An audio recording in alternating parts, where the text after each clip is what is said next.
Sounds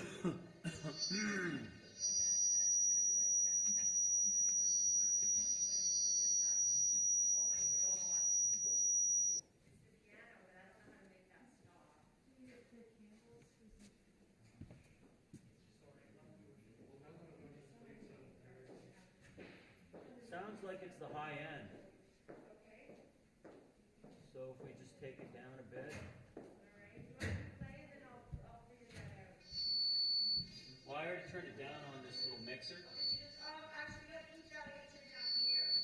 Well, I'm just saying that high frequency, if you take that high frequency out, then you probably won't get that.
Is that better?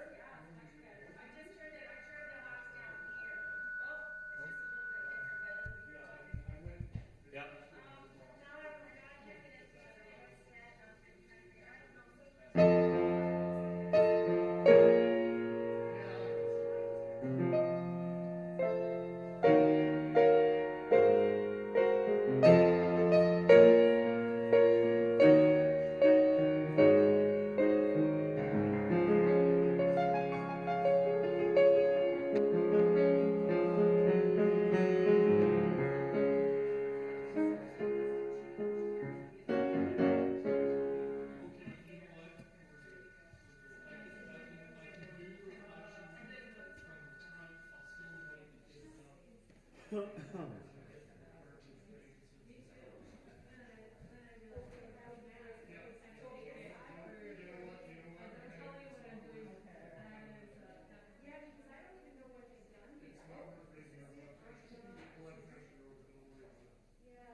From the star? Simon, you're playing a different song than us.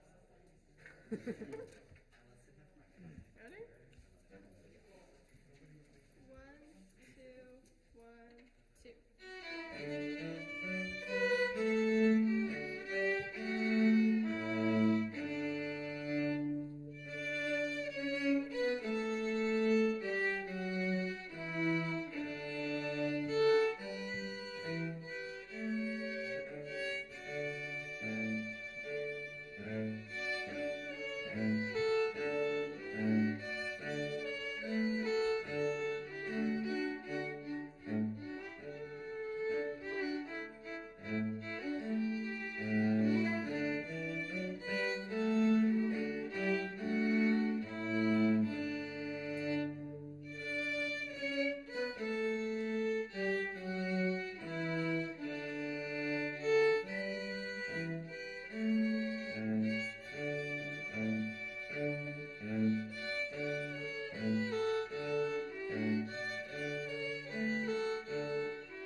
Good? Yeah, it's just like your phone is different. But like, if you have something to actually, your phone is different. Like, you just don't put your phone.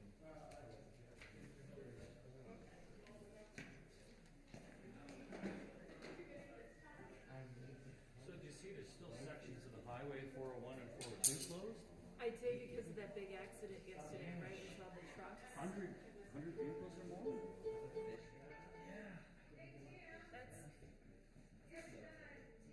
That's the thing about those three. It's not enforced stuff. Oh, good God. Although I prefer it to be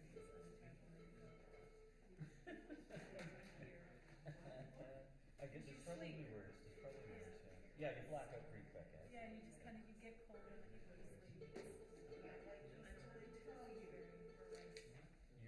Years ago we had, when the 402 closed down to Sarnia, on the way to Sarnia, this got to be at least a decade ago. The little town where I grew up, they had all those little towns along the 402 were bringing people in. Do you remember when people were stranded on the 402? Oh, you didn't live here, okay. So it was about at least 10 years ago. A lot like this going on only more snow. So the town, And I'm gonna. people back to the church. This is why Canada is. Okay, DJ. Well, it's so hard. That's so. Of course, that's so. DJ, can you run through that? You want to give it? Yeah, let's do it. Oh, need my music on.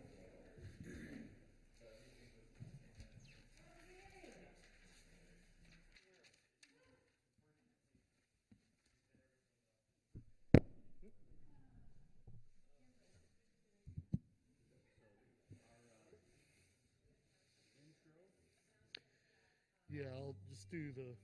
G to the E minor. Yep.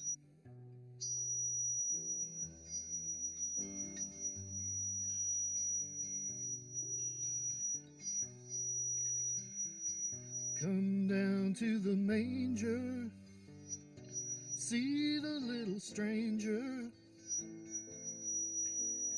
wrapped in swaddling low, the Prince of Peace. Wheels started turning, torches started burning. The old wise men, they journey from the east. How a little baby boy could bring the people so much joy. Son of a carpenter, Mary carried the light. This must be Christmas, must be tonight.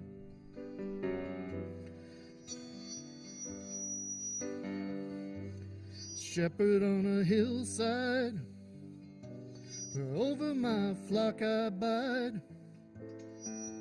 On a cold winter night, a band of angels sing. In a dream I heard a voice saying, "Fear not, come rejoice." The end of the beginning, praise the newborn King. How a little baby boy could bring the people so much joy. Son of a carpenter, Mary carried the light. This must be Christmas, must be tonight.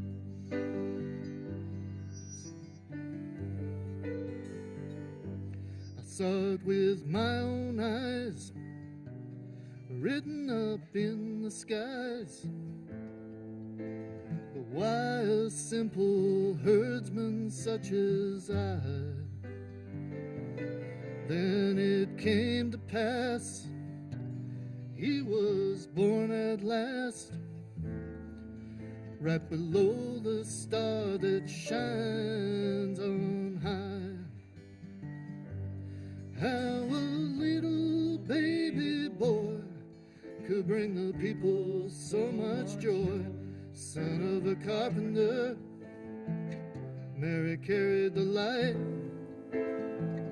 This must be Christmas, must be tonight.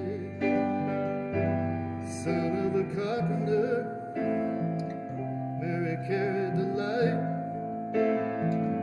This must be Christmas, must be tonight. Be tonight.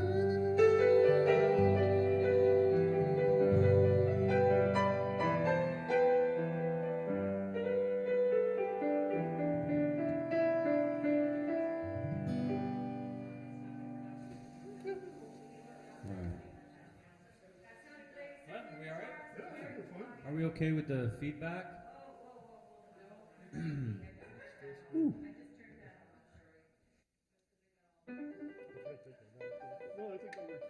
I think we're good, yeah.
Welcome to the early Christmas Eve service of the First Unitarian Church of Hamilton, whether you're joining us in person or on Zoom tonight.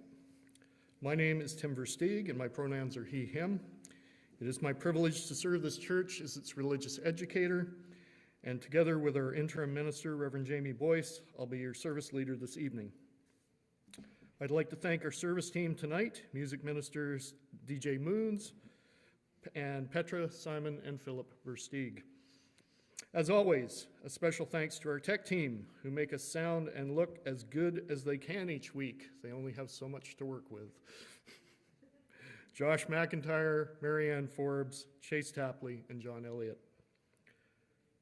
A gentle reminder to silence any phones here in the sanctuary, and Zoom has done the same for the folks at home. As always, we recognize the indigenous peoples of this land who cared for it long before settlers came to these shores. During this season of light and love, we hope that the future allows us to journey with them in a spirit of reconciliation, learning to respect and coexist with nature as they have done for millennia. There will be no formal collection tonight, but as is our practice, we will collect donations for Sacagawea nonprofit housing for those who wish to contribute, and there's a basket at the exit after the service, or if you go to the all-church email that was sent out earlier today, it gives instructions on how you can donate online. Our chalice represents the light of hope at the center of our faith tradition.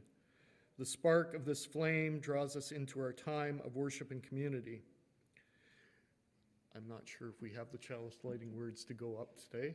I think we may not.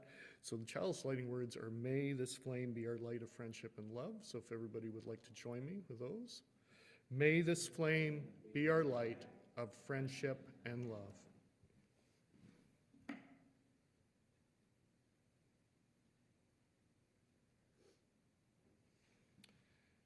And as tonight is Christmas Eve, we will also light our final Advent candle.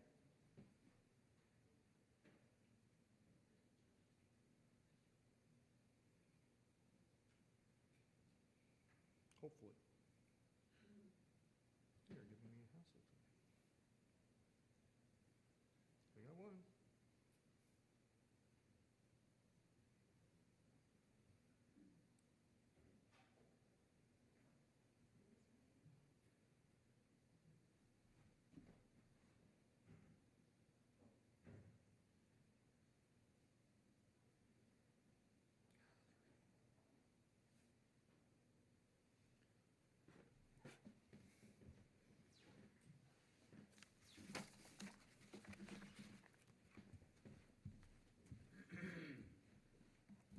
Good evening. I have an invitation for us tonight. I would like us to draw the circle close, if you're willing, to come into the center of the circle, be near the hearth of light and love, and create a little circle with us this evening. Good evening. Welcome to the service of peace, hope, love, and joy. My name is Reverend Jamie Boyce. My pronouns are she, her, and I have the great privilege of serving this congregation as its interim minister. Tonight, we gather across the generations to celebrate the Christmas story, to celebrate a family, and to follow a beckoning star. On this night, we are reminded in the presence and anticipation of Christmas morning that every night a child is born is a holy night. I invite us to rise as you are willing and able and feel called for our first song, number 246, O Little Town of Bethlehem.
It is my joy to share the Christmas story with you this evening, Luke 2, the birth of Jesus.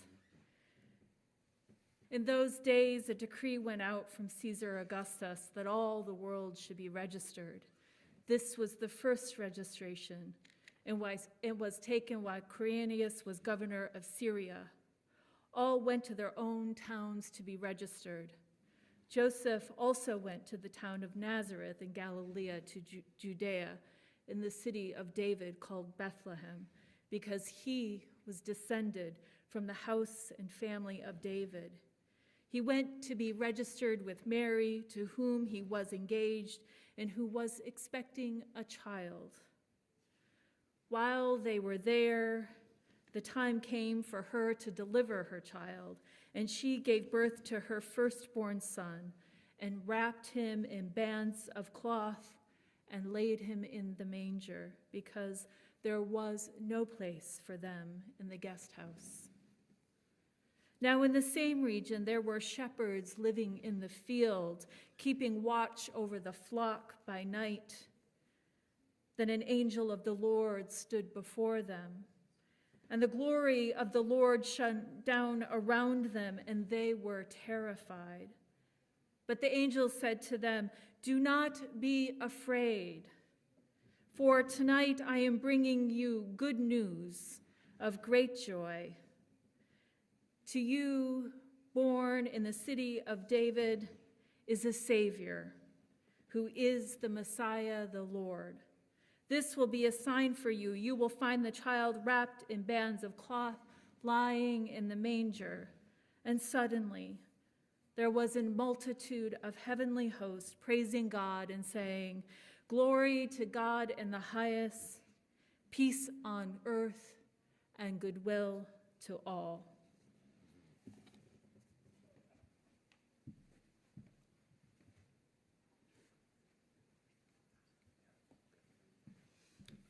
So our next hymn is the First Noel, number 237.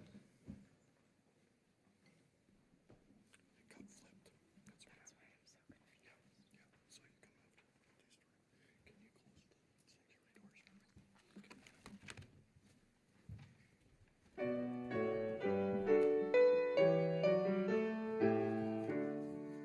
The first Noel, the angels did sing, was to certain poor shepherds in fields as they lay, in fields as they lay, keeping their sheep on a cold winter's night that was so deep. Noel, Noel, Noel, Noel, born is the King of Israel. They looked up and saw a star shining in the east, high on them far, and to the earth it gave great light, and so it continued both day and night. Noel, Noel, Noel, Noel, born is the King of Israel. And by the light of the same star, the virgin came from countries far to seek a king was their intent, and to follow the star wherever it went. Noel, Noel, Noel, Noel, born is the King of Israel.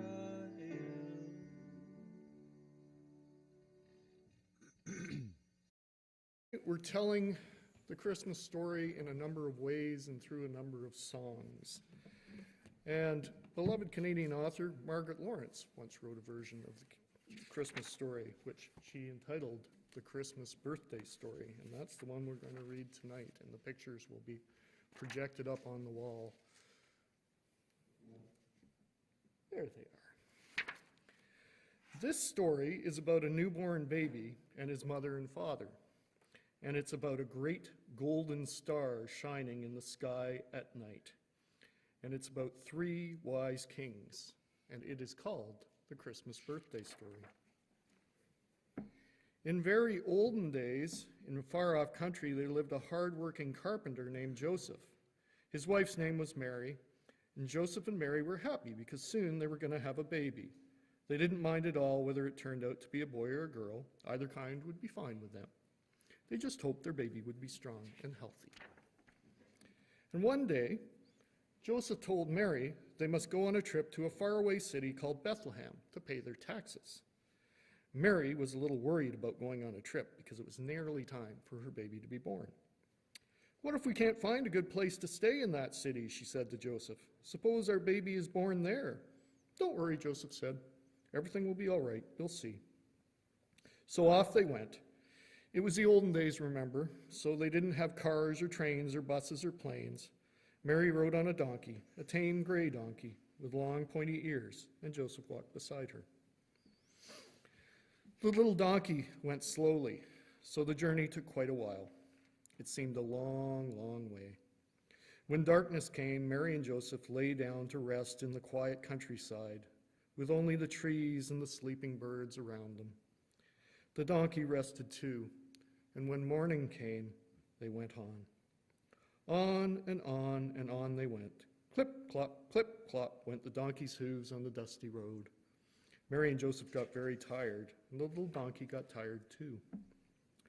At last they reached the city of Bethlehem. When Mary and Joseph got there, it was nighttime. They walked through the dark and quiet streets. They looked for a place to stay. And everywhere they asked, they heard the same answer. "I'm sorry, we have no rooms left. All full. You'll have to go somewhere else." Joseph felt sad when he could not find a place for them to spend the night. "I'm sorry you had to come with me," he said to Mary. "It would have been better for you to stay at home after all. Now what shall we do?"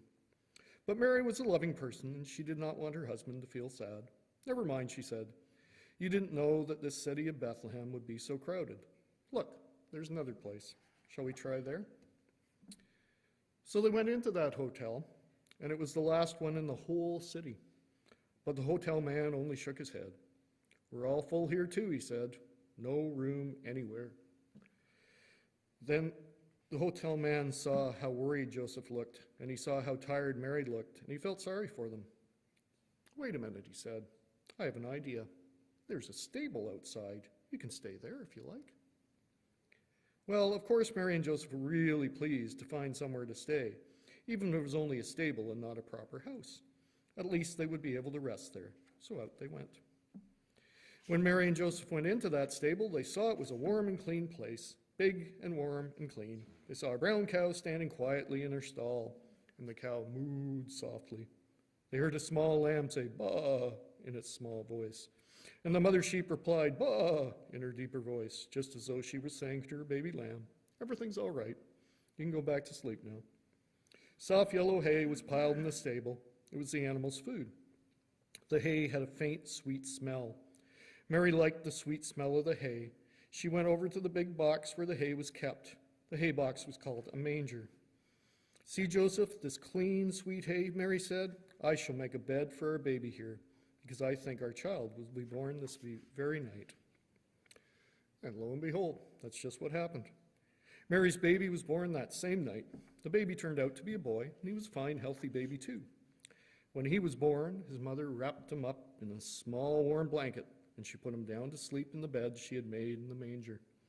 The newborn baby slept there on the bed of soft, sweet hay, while his mother and his father watched him. The cow and the sheep and the lamb and all the other animals kept very quiet, just as though they knew a baby was sleeping there. On that same evening, 3 kings were riding across the country.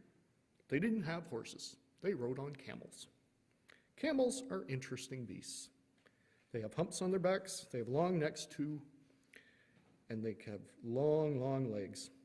They can run fast as the winds on their long legs, And these camels had shiny leather saddles and leather reins around their necks. The saddles and reins had tiny silver bells tied on. When the three kings rode their camels, the silver bells went ting, ring, ting. The three kings were dressed in green and blue and purple, and they looked very fine. As they were riding across the country that night, one of the kings suddenly pointed to the sky. "Look," he said to the other kings, "do you see that star shining in the sky over there? I never in my life saw such a bright star." The other kings looked, and they saw the star too. It was a great golden star, shining and shimmering in the night sky. The three kings gazed at it silently, and they all felt that the bright starlight was beckoning them on. "Surely that star will lead us to some wonderful sight," the second king said at last, and the great star seemed to shine even brighter. "Now I think I can see a city over there," the third king said. "Let's ride over that way." So off they rode across the country, and the silver bells on their camel saddles went ting, ring, ting. At last they reached the city of Bethlehem, and then they noticed a strange thing. The great golden star seemed to be shining and shimmering right above a stable. The three kings felt there must be something special about this place, so they rode over there. And then they got down from their camels and opened the stable door. And what did they see? Mary and Joseph and the baby. "Good evening," said the tallest king, who wore a golden crown. "May we come in?" "It's a chilly night, you see," said the middle-sized king, who wore a silver crown, "and we would like to warm ourselves in this warm stable." "We are also quite tired," said the shortest king, who wore a small silver and gold crown, "and we would like to rest." Joseph and Mary smiled at the three kings. "You are welcome," said Joseph. "Please come in. I am Joseph, a carpenter, and this is my wife, Mary. Here, asleep, is our new son. He was just born this very night." Now when the three kings saw the newborn baby, they all felt that he was special and wonderful. They thought that they would like to give presents to him. They looked in the big, deep pockets of their green and blue and purple robes, and each one found something to give the baby. The tall king and the middle-sized king both gave bottles of perfume called frankincense and myrrh, so that Mary could put a little bit in the water when she bathed the baby. And the shortest king gave a beautiful carved box all full of gold coins, so that Mary and Joseph would have some money to buy things for their baby. "Thank you for these gifts," Mary said. The kings wanted to know the baby's name. "We are going to call him Jesus," Mary told them. "Do you think that is a good name?" "Yes," said the three kings, "that is a very good name indeed." "You are clever men," said Mary, "and you know many things. Tell me when you think what this baby will be when he grows up to be a man." The three kings looked at the baby and they smiled. "I think he will be strong and hardworking like Joseph," said the first king. "And I think he will be gentle and kind like his mother," the second king said. And the third king thought for quite a while before he said anything. "I think that he will be a wise teacher and a friend to all people." And that is exactly what happened. The child Jesus grew up to be a man, and he was strong and hardworking like Joseph the carpenter.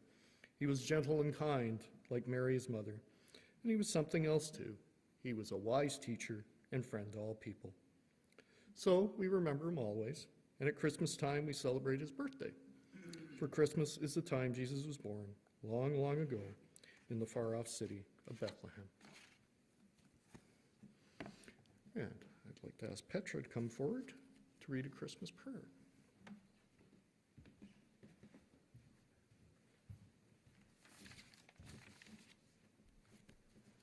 A Christmas Prayer by Maureen Killoran. Not gold, nor myrrh, nor even frankincense would I have for you this season, but simple gifts, the ones that are hardest to find, the ones that are perfect, even for those who have everything, if such there be. I would, if I could, have for you the gift of courage, the strength to face the gauntlets only you can name, and the firmness in your heart to know that you, yes you, can be a bearer of the quiet dignity that is the human glorified. I would, if by my intention I could make it happen, have for you the gift of connection, the sense of standing on the hinge of time, touching past and future, standing with certainty that you, yes you, are the point where it all comes together. I would, if wishing could make it so, have for you the gift of community, a nucleus of love and challenge to convince you in your soul that you, Yes, you are a source of light in a world too long believing in the dark. Not gold, nor myrrh, nor even frankincense would I have for you this season, but simple gifts, the ones that are hardest to find, the ones that are perfect, even for those who have everything, if such there be.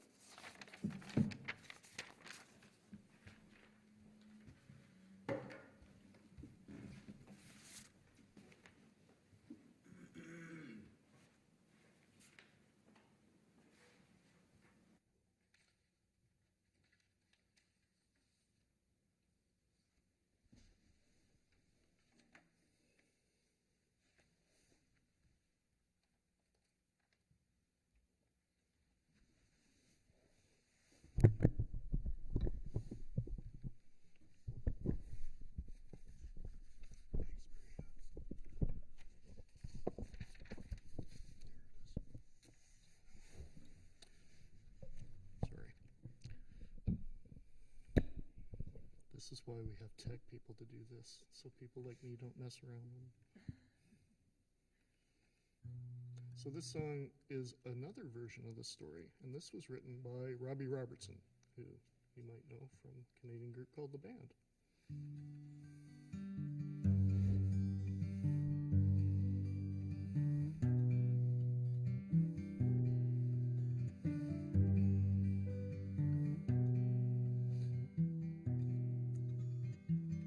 Come down to the manger, see the little stranger, wrapped in swaddling, lo, the Prince of Peace. The wheels started turning, torches started burning, and the old wise men, they journeyed from the east. How a little baby boy could bring the people so much joy. Son of a carpenter, Mary carried the light. This must be Christmas, must be tonight.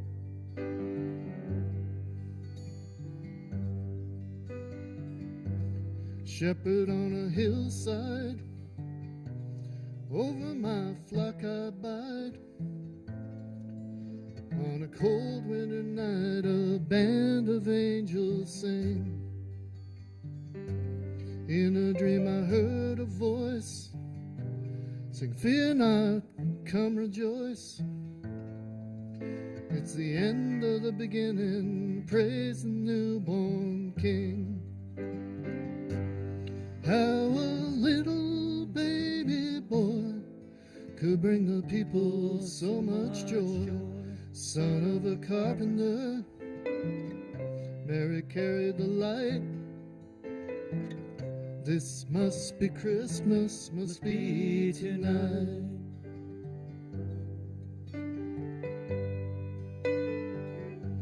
Saw it with my own eyes, written up in the skies.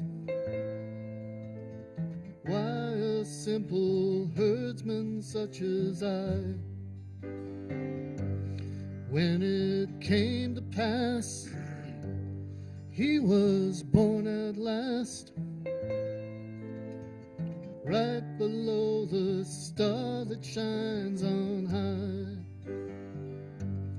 How a little baby boy bring the people so much joy. Son of a carpenter,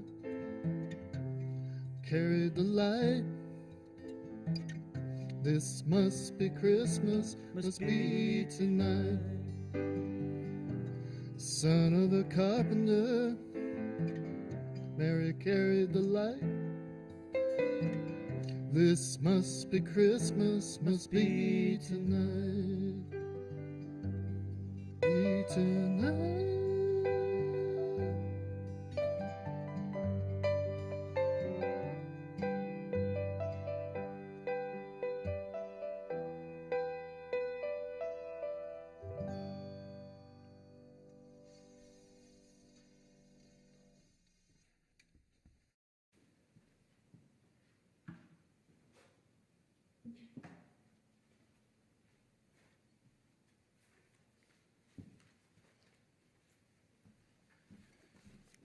And I believe Philip is going to come up and read us the next reading. You go? All right. This reading is called My Christmas Wish for You. It's by Kristen M. Sackerty. My Christmas wish for you, my friend, is not a simple one. For I wish you hope and joy and peace, days filled with warmth and sun. I wish you love and friendship too, throughout the coming year. Lots of laughter and happiness to fill your world with cheer. May you count your blessings one by one, and when totaled by the lot, may you find all you've been given to be more than what you sought. May your journeys be short, your burdens light, may your spirit never grow old.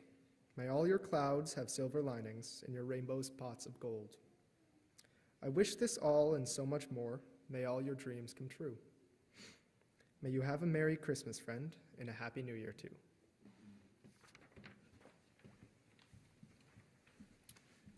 And our next carol is We Three Kings, hymn number 259.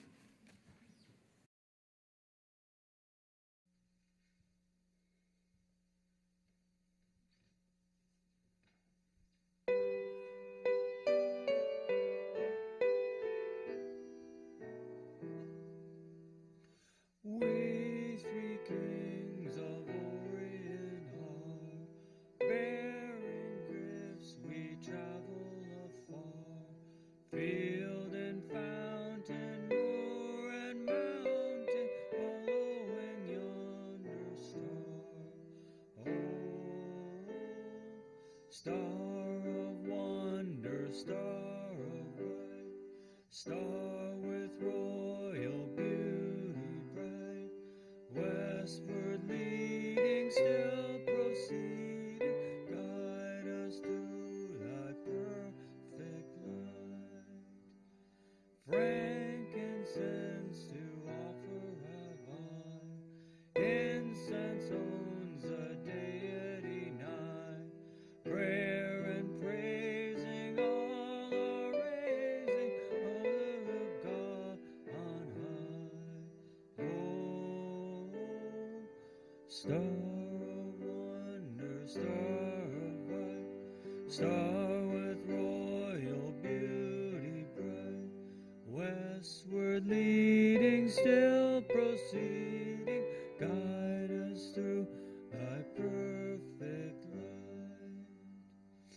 Myrrh is my new bread or perfume, breathes a life of gathering bloom, sowing, sighing, bleeding, dying, sealed in the stone cold tomb.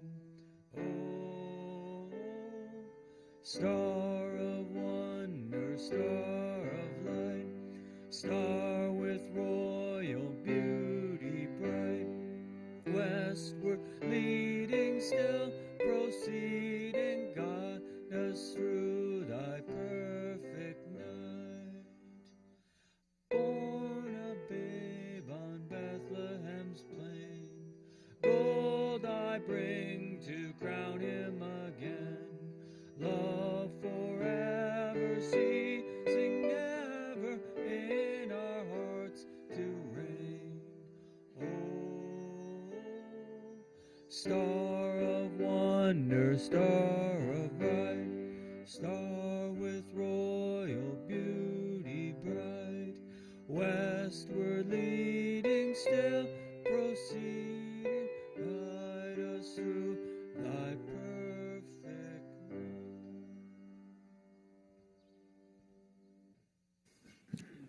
So I'd invite any children with us tonight to just come up and hang out on the carpet. There's some things that Petra's going to help me show you while I talk a little bit about these three wise guys and what they were doing there.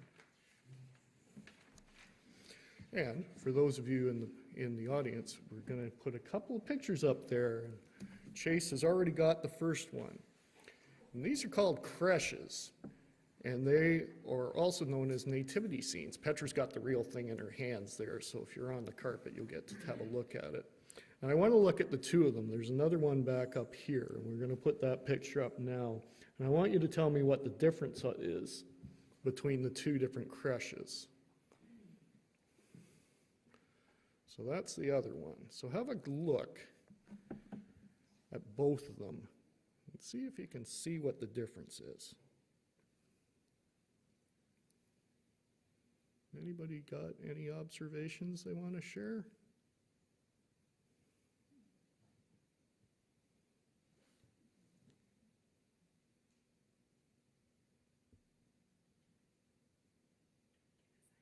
What do you think? How many people are in each of them?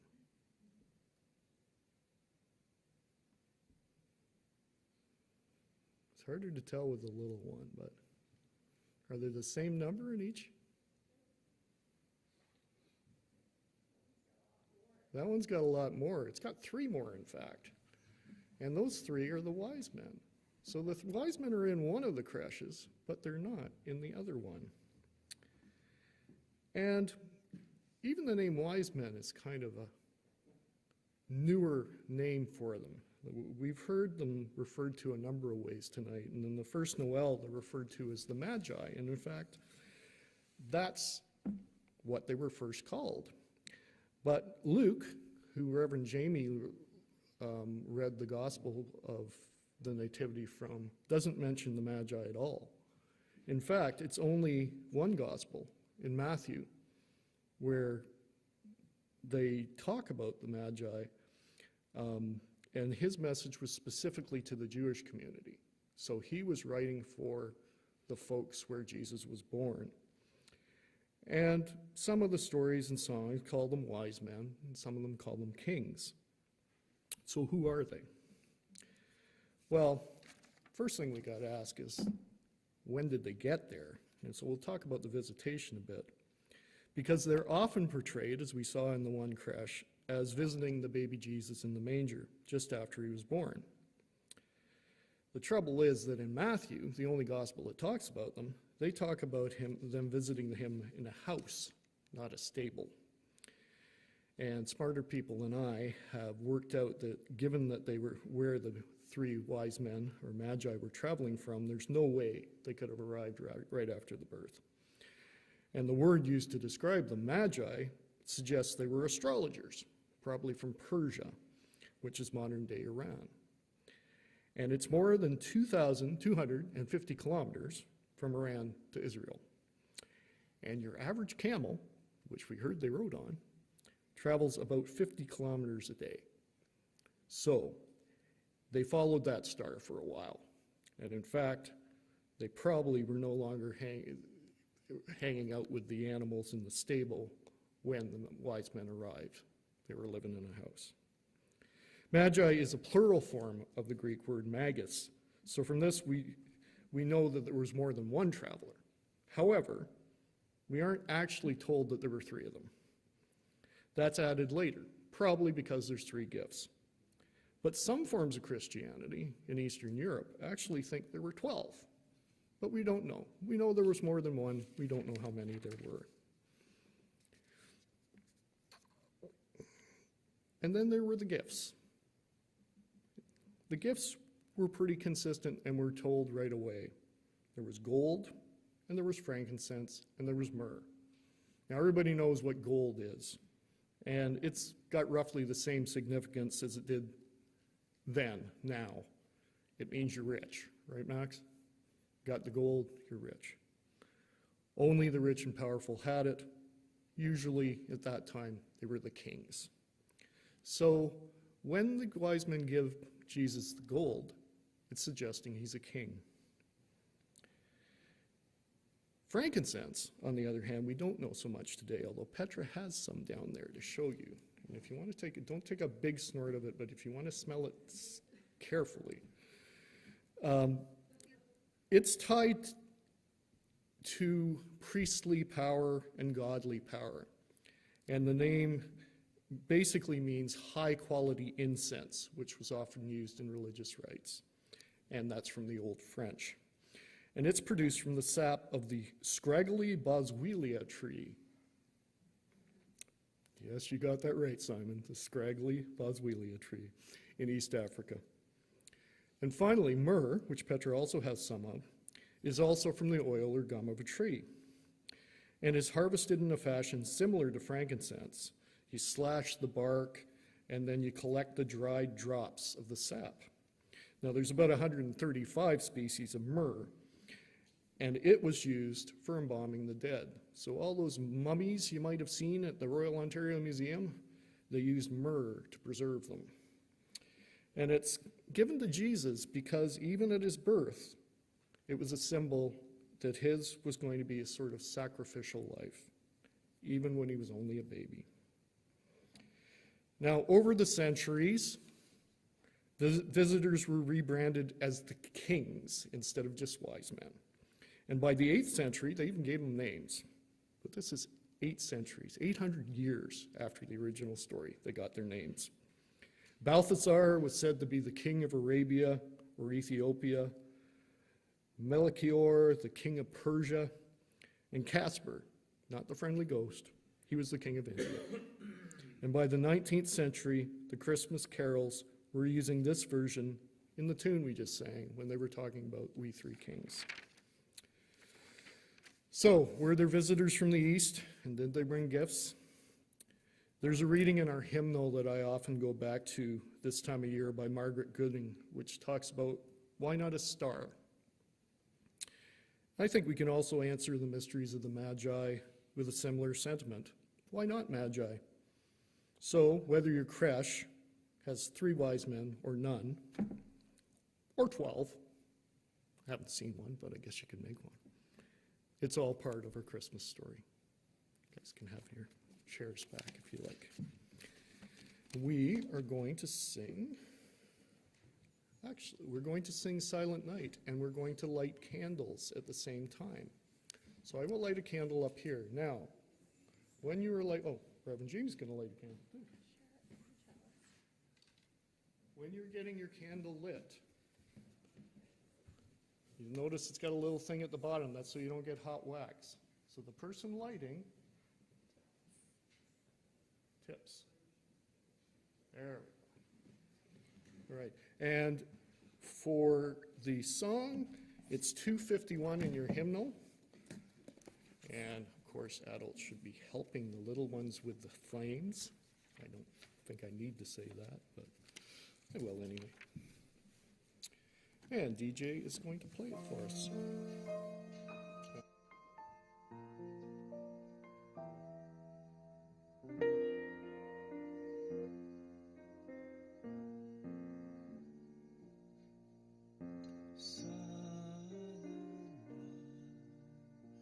Holy night, all is calm, all is bright, round young virgin, mother and child.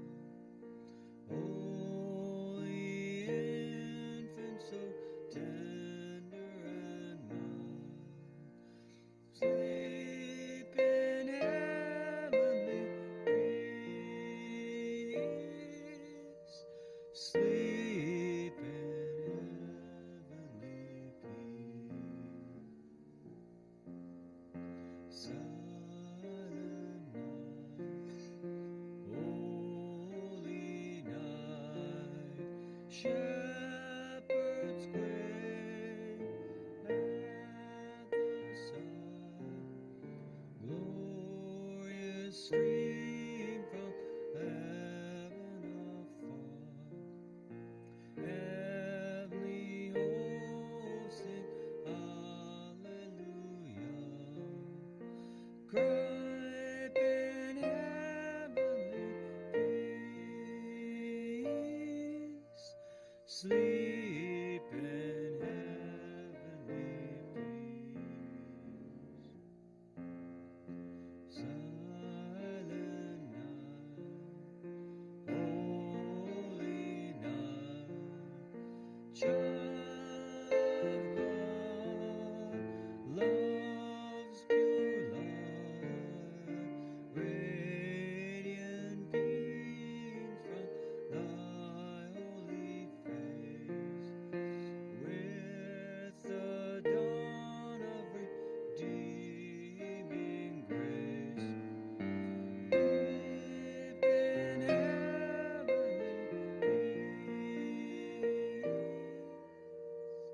sleep in heaven.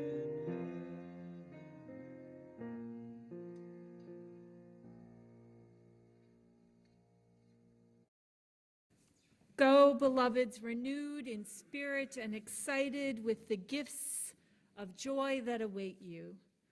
Let us leave with these words from Christian mystic Howard Thurman.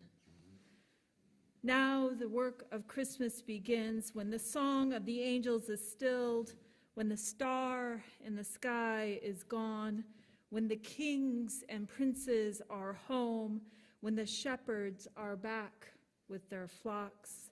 The work of Christmas begins to find the lost, to heal the broken, to feed the hungry, to release the prisoner, to rebuild the nations, to bring peace among people, to make music in the heart.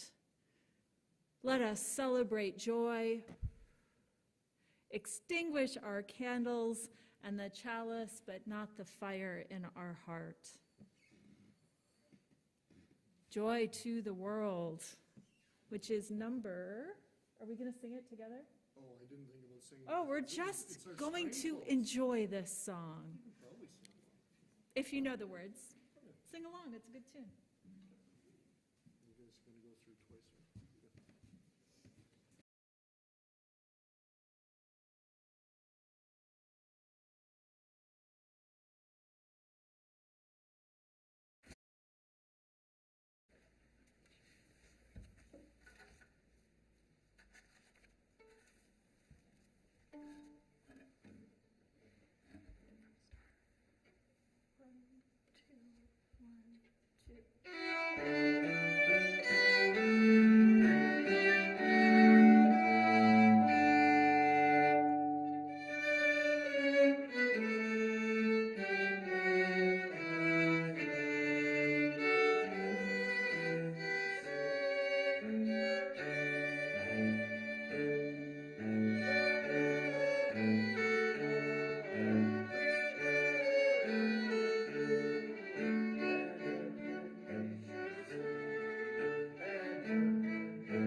And that is our service. Thank you all for joining us.